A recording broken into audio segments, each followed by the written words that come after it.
నమస్తే, this is Sourya. Welcome to our channel. ఈ రోజు మనతో పాటు సీనియర్ జర్నలిస్ట్ దాము బాలాజీ గారు ఉన్నారు. వారితో మాట్లాడదాం. నమస్తే సార్. నమస్తే.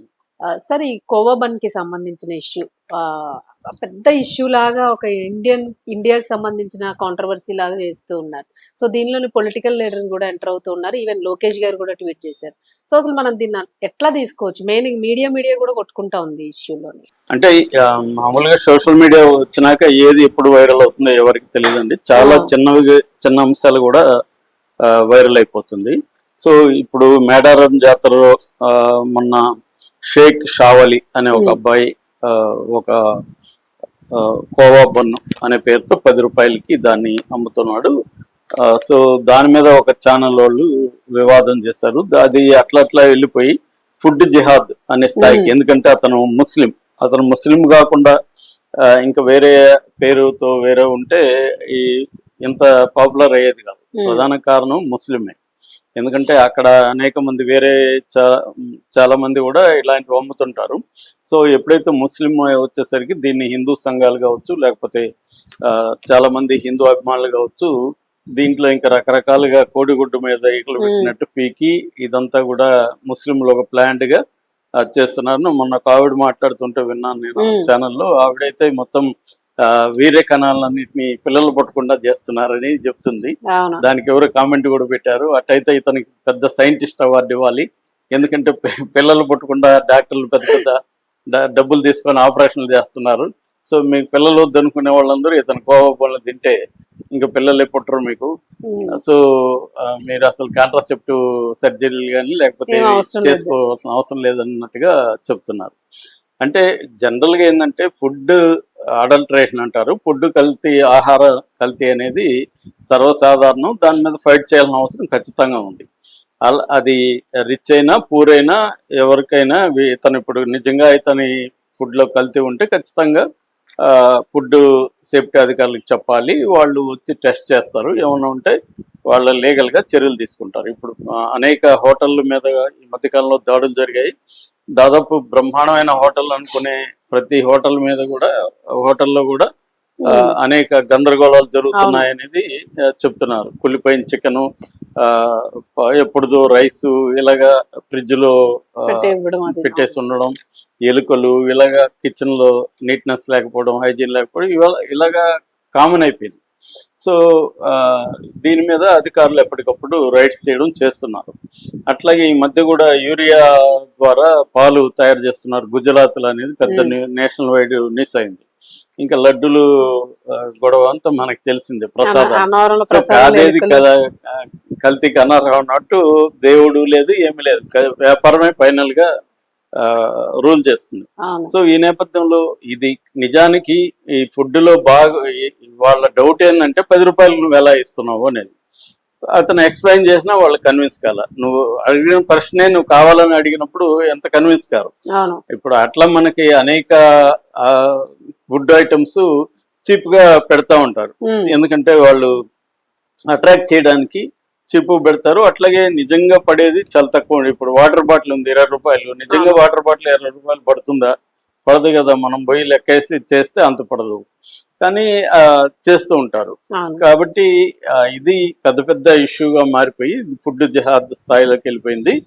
ఎందుకంటే ఈ మధ్యకాలంలో ఆంధ్రప్రదేశ్ కావచ్చు, ఇటు తెలంగాణలో కావచ్చు, మత విద్వేషాలను రెచ్చగొట్టడం, ముఖ్యంగా యాంటీ ముస్లిం ట్రెండ్ అనేది బాగా పెరుగుతుంది. అపార్ట్మెంట్లో కూడా ముస్లింలకి ఇవ్వకూడదని, లేకపోతే ముస్లింలకు అమ్మకూడదని. ఆ మధ్య మా ఫ్రెండ్ ఒక ఆమె ముస్లింలకు అమ్మింది. నిజానికి అపార్ట్మెంట్ వాళ్ళకి చెప్పింది ముందు, నా ఇల్లు అమ్ముతున్నాను, మీరు ఏమైనా హెల్ప్ చేయండి అంటే వాళ్ళు ఏం పట్టించుకోలేదు. పట్టించుకున్నప్పుడు ఈమె ట్రై చేస్తే ఒక సాఫ్ట్వేర్ ముస్లిం ఫ్యామిలీ కొంటామన్నారు. ఈమె అనుకున్న రేట్ ఇచ్చారు, అమ్మారు. ఇందులో తప్పేముంది? కానీ వాళ్ళు ఆమెను బండబూతులు తిడుతున్నారు. నువ్వెవడు ఒక ముస్లిం తెచ్చిపెట్టావు అపార్ట్మెంట్ లో అని. సో ఇలా ఒక యాంటీ ఇది నిజానికి ముస్లిం అయితేమి, హిందూ అయితేమి అక్కడేం ప్రాబ్లం, ఏమన్నా ప్రాబ్లమ్స్ వస్తే హిందువులకు రావా? హిందువులు కొట్టుకొని రావట్లేదు. కాబట్టి ఈ కైండ్ ఆఫ్ ఇదంతా కూడా ఏంటంటే ఒక బీజేపీ వచ్చిన తర్వాత క్లియర్ గా అది కనబడుతుంది. ఎందుకంటే నేను గత కొన్నేళ్లుగా రాజకీయాల దగ్గరకు పరిశీలిస్తున్నాను కదా, అంతకు ముందు కంటే కూడా అది బాగా చదువుకున్న వాళ్ళు కూడా ఈ వెర్రి కనబడుతుంది. సో అలాగా ఇప్పుడు ఈ పేద ఇతన్ని పొట్టగొట్టడం వల్ల వచ్చే లాభం ఎవరికి ఉంది? దీనివల్ల ఏమవుతుందంటే ముస్లింల్ని మనమే, పేద ముస్లింల్ని, ఇప్పుడు ఆయన నాగబాబు ట్వీట్ లో చేశాడు, తర్వాత తీసేశాడే, 40% అర్బన్ పేదలు ఇటువంటి చిన్న చిన్న వ్యాపారస్తుల మీద, ఫుడ్ మీద ఆధారపడి జీవిస్తున్నారు. ఎందుకంటే కూలి చేసుకుంటాడు, అతను మధ్యాహ్నం ఎక్కడ తినాలి, ఇలాగే ఎక్కడో ప్లాట్ఫామ్ మీద చిన్న వ్యాపారస్తుడు ఫుడ్ పెట్టుకొని అమ్ముతుంటే ఇతను 10 రూపాయలకు 20 రూపాయలకు ఫుడ్ అందుబాటులో ఉంటే అతను సర్వైవ్ కాగాడు. అతను 100 రూపాయలు ఫుడ్ పెట్టి కొనే పరిస్థితి ఉండదు, ఎందుకంటే ఆ రోజు వచ్చి కూలి ఈ ఫుడ్కే సగం పైన అయిపోతుంది. అందుకని ఇలాంటి వ్యాపారస్తుల్ని, ఒకవేళ ఫుడ్ కల్తీ ఉంటే మనం కంప్లైంట్ ఇవ్వాలి, కానీ అతన్ని పట్టుకొని అతన్ని తినిపించి అతన్ని ఇబ్బంది పెట్టి దీని మీద మళ్ళీ ఫుడ్ జిహాద్ అని ఒక ఆ స్థాయిలో తీసుకెళ్లిపోయి ఇదంతా మాట్లాడుతున్నారు. సో దీనికి మద్దతుగా కూడా ఇప్పుడు వలీకి మద్దతు కూడా బాగానే పెరిగింది. సో ఎందుకంటే మన తెలుగు సమాజాల్లో ఇంకా అంత మతత్వం లేదు. సౌత్ ఇండియాలోనే నార్త్ ఇండియాతో పోలిస్తే మతత్వం అనేది తక్కువ. సో దానివల్ల మద్దతు అయితే పెరిగింది. ఈ క్రమంలో ముందుగా రాయలసీమ నుంచి తెలుగుదేశం నాయకులు పరిటాల శ్రీరామ్ కావచ్చు, నంద్యాల ఎంపీ బైరెడ్డి శబరి కావచ్చు, వీళ్ళు మద్దతు ఇచ్చారు. ఇప్పుడు లోకేష్ అనూహ్యంగా, అంటే ఎవరు ఊహించలేదు లోకేష్ ఇలాంటి ట్వీట్ చేస్తాడని, ఒక రకంగా లోకేష్ షాక్ ఇచ్చాడని చెప్పొచ్చు. సో ముఖ్యంగా బీజేపీ వాళ్ళకి షాక్ ఇచ్చాడు లోకేష్. ఇప్పుడు బీజేపీ వాళ్ళు కూడా తీవ్ర ఆగ్రహంతో ఉన్నారని చెప్తున్నారు. సో లోకేష్ ఏమిచ్చారంటే, డియర్ బ్రదర్ వలి ట్వీట్ ఇంగ్లీష్ లో చేశాడు, నేను తెలుగులో చెప్తున్నా. నీవు ఎదుర్కొన్న ఈ పరిస్థితికి చాలా బాధపడుతున్నాను. ఇలాంటి విభజన రాజకీయాలకు, మతపరమైన వేధింపులకు మన తెలుగు సమాజంలో చోటు లేదు. మనది ఎప్పుడూ సామరస్యం, పరస్పర గౌరవం మరియు సోదర భావంతో విరాజిల్లే సమాజం. త్వరలో నేను కలుస్తాను. నీ ఫేమస్ కోవాబర్ను రుచి చూడాలని ఎదురు చూస్తున్నాను. మనం అందరం కలిసి నిలబడదాం అని ట్వీట్ చేశాడు. దీంతో లోకేష్ కూడా మంచి మద్దతు వస్తుంది. ముఖ్యంగా ముస్లింల నుంచి, దళితుల నుంచి లోకేష్కి అప్రిసియేషన్ బలంగా వస్తుంది. సో ఇది అంటే అక్కడ ఒక పక్కేమో చంద్రబాబు, మిగతా వాళ్ళు జగన్ క్రిస్టియన్ కాబట్టి హిందూ మతం మీద దాడి చేయడానికి, హిందూ మతాన్ని ఇబ్బంది పెట్టడానికి లడ్డు కల్తీ చేయించాడు అన్న వెర్షన్ చెప్తున్నారు. సాక్షాత్తు చంద్రబాబు చెప్పాడు. సో ఇక్కడేమో మళ్ళీ ఈ విషయంలో ఏమో ఇటు తీసుకున్నారు స్టాండ్. అంటే ఒక రకంగా అంటే అప్సెల్ బీజేపీని వల్లి క్యాంటీగా ఎక్కడ మాట్లాడలేదు, కానీ బీజేపీని సపోర్ట్ చేసేవాళ్ళు కావచ్చు, హిందుత్వవాదులు కావచ్చు, దీన్నైతే ఇప్పటికి కూడా కంటిన్యూ చేస్తున్నారు. ఈ నేపథ్యంలో లోకేష్ రావడంతో బీజేపీలో కూడా లోకేష్ మీద కూడా కోపం వచ్చిందని చెప్తున్నారు. అంటే నువ్వెలా సపోర్ట్ చేస్తావు ఓపెన్ గా దీన్ని?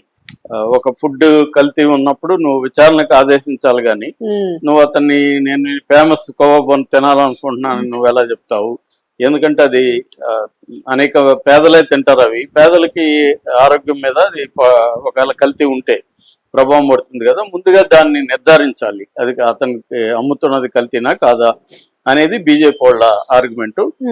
బట్ లోకేష్ దానంతా పట్టించుకునేట్టుగా కనబడలేదు. ఏదేమైనా ఇది లోకేష్ ఖచ్చితంగా ఈ విషయంలో మాత్రం అభినందించాలి. ఎందుకంటే ఒక పేద కర్నూలుకు సంబంధించిన జిల్లాకు సంబంధించిన ఒక పేద ముస్లిం ఒక లైవ్లీహుడ్ ని దెబ్బతీయడం అనేది ఏమన్నా ఉంటే హెల్ప్ చేయాలి తప్ప, అతనికి ఒకవేళ అతను నాసిరకం ఏమన్నా వాడుతుంటే టెస్ట్ చేసి దాన్ని బెటర్ గా వాడడానికి అతనికి ఏమన్నా ప్రభుత్వం నుంచి హెల్ప్ చేసి మరింత క్వాలిటీగా నువ్వు అమ్ము, తక్కువ మార్జిన్ పెట్టుకో, క్వాలిటీగా అమ్ము, గవర్నమెంట్ నీకు హెల్ప్ చేస్తుందని చెప్పాలి తప్ప అతన్ని అసలు లైవ్లీహుడ్కే ఎసురు పెట్టే విధంగా ఉంది. కొన్ని ఛానల్స్ కూడా ఎలా తయారయ్యంటే అసలు ఏ రకమైన మోరల్ వాల్యూస్ కానీ, ఏ రకమైన లీగల్ ఫ్రేమ్వర్క్ కానీ ఫాలో కాకుండా తమ వీసే పరమావధిగా విచ్ఛిన్న సమాజంలో అనేక శక్తుల మధ్య లేకపోతే వివిధ వర్గాల మధ్య వైషమ్యాల్ని రెచ్చగొట్టే విధంగా ఈ మధ్య కాలంలో రెచ్చిపోతున్నారు. దీన్ని కంట్రోల్ చేయాల్సిన ప్రభుత్వాలే అబద్ధాలు ప్రచారం చేసే ఒక ఇది మనకు కనబడుతుంది ఈ మధ్య కాలంలో. కాబట్టి ఎవరు కంట్రోల్ చేయాలి ఇది? సో అందువల్ల సమాజంలోనే మనం టాలరెన్స్ అంటారు, వివిధ మనకు ది అదర్ అంటారు, అంటే మనం కాని ఇతరులు, కులం కాకపోవచ్చు లేకపోతే మతం కావచ్చు, ఇతరులంతా కలిసిమెలిసి ఉండాల్సిన సమాజం ఇది. దీన్ని కావాలనే రెచ్చగొట్టి చిన్న చిన్న విషయాలు, ఇదేమి అతనేమి ఏదన్నా చెడ్డ చేశాడా, సమాజానికి ఏమన్నా చేశాడా, ఫుడ్ లో ఒకవేళ అతను తక్కువకి ఎందుకు అమ్ముతున్నాడు అనేది కదా వీళ్ళ డౌట్. దాన్ని క్లియర్ చేసుకోవచ్చు. అవును, ఎలా సింపుల్ అమ్ముతున్నాడు గా క్లియర్ చేసి చేసుకోవచ్చు. కూడా చూపించారు కూడా. అతను ఏమేమి వేస్తున్నాడు దాంట్లో, ఆ రేట్లు ఎంత మొత్తం కూడా అవును. పెట్టారు నెట్ లో కూడా. దాన్ని పోయి చెక్ చేసుకోవచ్చు, చేయమని చెప్పొచ్చు, చేసి చూపించమని చెప్పొచ్చు, అవును, కొలతలు వేసి చూడొచ్చు. అయినా అక్కడ ఒక్క చోటే కాదు సార్, ఇక్కడ సీరియస్లీ ట్యాంక్ అన్ని బండ్ చోట్ల 10 రూపీస్ అది ప్యాకెడ్ కూడా కుప్పలు వస్తుంది, కుప్పలుగా ప్యాకెట్ లో జనాలు కూడా తింటున్నారు. అంతే దాన్ని ఉంటది, ఎందుకంత ఇష్యూ చేస్తున్నారు అంతే ఏమో ఉంటది. అర్థం కాదు. అదే చెప్పి Too వీళ్ళకి వ్యూస్ కోసం చేశారు. ఆ, అక్కడ నుంచి హిందూ మతత్వ బ్యాచ్ దిగేసి దాన్ని ఈ జిహాద్, ఫుడ్ ఉమ్, జిహాద్ అని తీసుకెళ్ళి ప్రతిదానికి వెనకాల జిహాద్ అని చేర్చడం. లవ్ జిహాద్, ఫుడ్ జిహాద్, ఇంకో జిహాద్ చేర్చడం. అతనికి జిహాద్కి ఏం సంబంధం అసలు? Thank you sir. Thank you అండి.